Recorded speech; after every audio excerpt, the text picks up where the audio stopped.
نبی کریم صلی الله علیه وسلم علي صاحب ته وصیت کوي ویا علي اے علي صاحب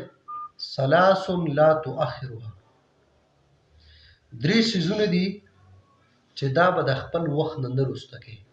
څو سيزونه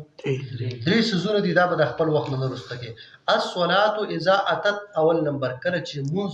ټیم راغی وخت راغی دا موږ د خپل ټیم نه قصدن عمدن مرسته کوو موږ په خپل ټیم کې کوو ځکه ان الصلاه كانت على المؤمنين کتابا موقوتا موږ په مؤمنانو په خپل وخت فرض دویم والجنازه اذا حضرت کله چې جنازه حاضر شي بیا په جنازه کې تاخير مکو جنازه بیا کوو سیوا د ولینا د میراثینا چې میراث ته ولې ولی داغه نه علاوه بل چاته جنازي بني سره ودرګاله کسان را روان دي دا بس چې جنازي ټیم پوره دي چې حاضر شو نبی رسول الله علیه وسلم بیا به تاخير نه کې جنازه وکي والايم اذا وجدت